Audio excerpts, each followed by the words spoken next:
손흥민 선수에게 6점을 줬습니다. 손흥민 플레이를 보는 건 언제나 즐겁다. 토트넘을 전진시키기 위해 경기장 모든 구역에서 최선을 다해 뛴다.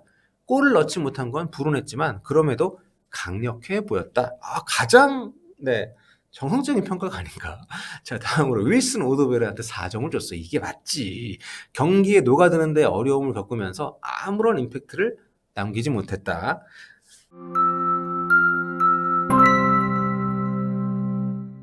안녕하세요. 폴리TV 성욱입니다. 토트넘이 결국 한 골도 못 넣고 뉴캐슬 원정에서 졌습니다. 물론 스코어는 한 골을 넣은 걸로 기록이 되어 있습니다만 뉴캐슬 수비수 자책골이었고요. 전체적으로 점유율도 훨씬 높았고 슈팅도 2배나 더 많이 때렸음에도 불구하고 전혀 진기 이상하지 않는 그런 경기를 했습니다. 뉴캐슬의 지공에 상당히 고전을 했고요.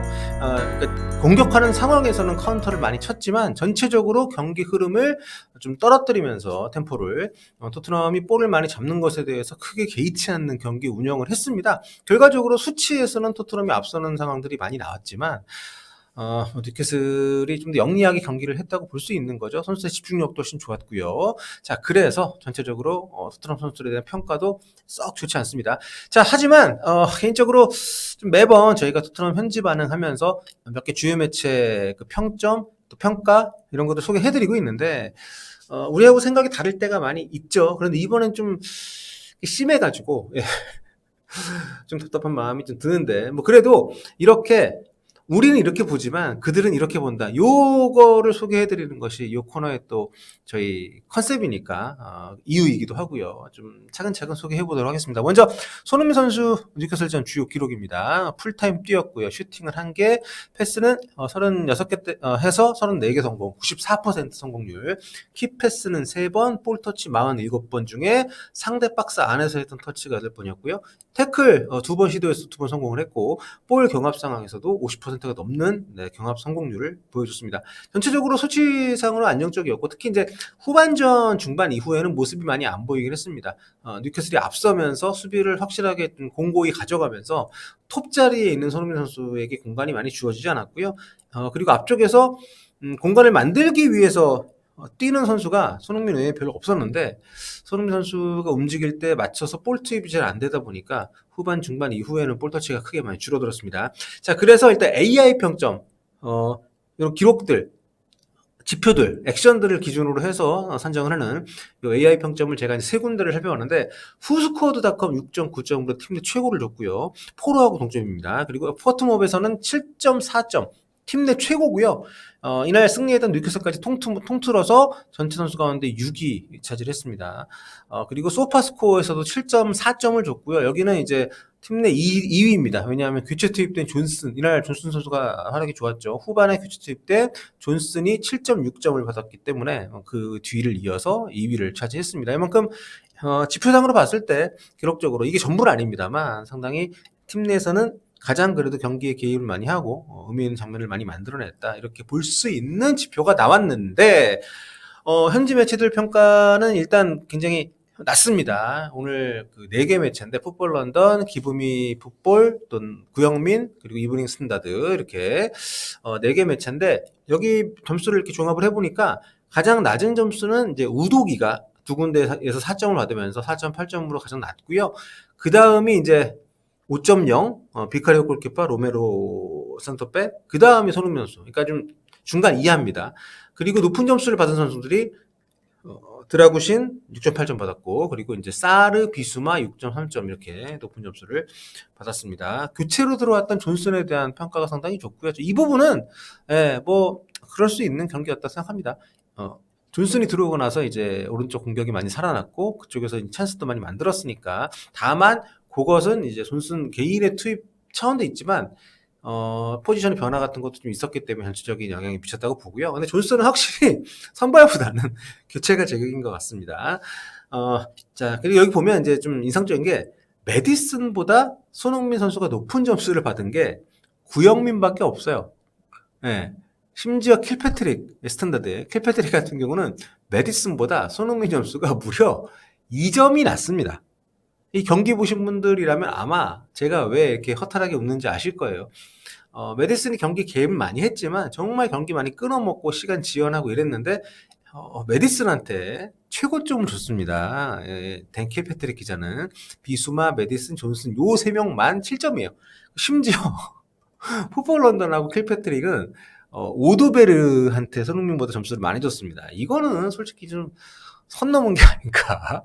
그래서 제가 허탈하게 웃는 거죠. 네. 자, 먼저 그럼 왜 그런 평점들을 줬는지 하나하나 차근차근 살펴보겠습니다. 먼저 이제 풋볼 런던인데요. 손흥민 선수에게 이제 5점을 줬습니다. 박스 근처에서 임팩트를 만들어내기 어려워했다. 뭐 틀린 얘기는 아니죠. 네, 브레넌 존슨에게는 7점을 줬습니다. 하프타임에 투입된 뒤에 실제적인 영향력을 보여줬다. 하프타임에 이제 그 사르를 빼고 존슨을 투입을 하면서 포지션 연쇄 이동이 있었죠. 그 과정에서 존슨이 오른쪽을 좀 맞게 됐고 상당히 좋았습니다. 예, 자책골을 유도해냈고 오른쪽을 공략할 때마다 위협적이었다. 박스 안에 수차례 좋은 기회를 만들어줬는데 골로 연결시켜줄 스트라이커가 거기 없었다. 데안 콜루셉스키에게 6점 줬습니다. 전반전에 폴스9 가짜 9번으로 뛰었고 후반에는 미드필더로 깊게 내려갔다. 열심히 뛰면서 그러니까 전반에 원톱으로 나왔어요. 열심히 뛰면서 여러 차례 좋은 패스를 보냈지만 동료들이 마무리를 하지 못했다. 다음으로 윌슨 오도베르에게 5점. 전반전에 크로스바 위로 날려버린 슈팅이 있었고 후반에는 왼쪽으로 이동해서 좀 더 편안한 플레이를 펼쳤다. 수차례 위협적인 장면을 보였지만 패스를 좀 더 잘 해줄 필요가 있다. 제임스 메디슨한테 6점을 줬습니다. 메디슨이 때린 슈팅이 댄번의 자책골로 이어졌다. 가마찬 슈팅은 포프골 벽에 막혔다. 메디슨이 좋았던 점이 있습니다. 그걸 부인하는 건 아닌데 다만 이 경기에서 손흥민보다 막 그렇게 높게 평가받는 것은 네. 매번 제가 이런 얘기 하기 때문에 좀 저도 짜증이 나는데, 뭐, 어떡합니까? 그런 생각이 들 수밖에 없는 평점들이 나오니까. 자, 파페사라한테는 7점을 줬습니다. 몇 차례 좋은 슈팅이 포프 골키퍼에게 막혔다. 그리고 여기 아까 수비수에 대한 평가도, 상당히 좀 격차를 많이 뒀어요. 여기, 풋볼 런던 같은 경우는. 드라구신한테 7점. 로메로한테 5점을 줬는데 드라구시는 이날 그 반더벤을 아예 원정에 안 데리고 왔죠. 포스테코글로 감독이 몸 상태가 100%가 아니라고 해서 그 자리에 출전했습니다. 다만 반더벤이 있던 왼쪽으로 로메로가 이동을 하고 드라구신이 오른쪽 센터백으로 나왔어요. 자, 마크를 따돌린 것 같았던 이삭에게 훌륭한 태클을 걸어서 공격을 차단했다. 이 장면은 굉장히 이상적. 이삭이 왜 이거 페널티킥 안 주느냐 뭐 이런 유의 항의를 하는 모습이 있었는데 리플레이 보면 정말 완벽한 태클이었어요. 자, 반더벤의 속도는 갖지 못했지만 자기만의 능력이 있다는 걸 보여줬다. 자, 로메로한테는 5점 주면서 전방 압박 후 자기 자리를 벗어날 때 실점하기 전까지는 수비를 잘했다. 근데 이날 좀 확실히 드라구신보다 활동 폭이 넓고 좀 많은 역할들을 했지만 그만큼 실수가 있었다는 것을 부인할 수는 없기 때문에 감점 요소가 분명히 있었던 것 같습니다. 자, 다음은 우리들의 댄 킬패트릭 기자의 스탠다드 보겠습니다. 손흥민에게 5점을 줬습니다. 전반전 왼쪽에서 박스 안으로 몇 차례 위협적인 패스를 넣으면서 위협적인 모습이었다. 하지만 후반전 센터포워드 자리에서는 어려움을 겪었다. 뭐 이렇게 볼 수 있죠. 하지만 제임스 메디슨한테 무려 2점을 더 줬습니다. 7점.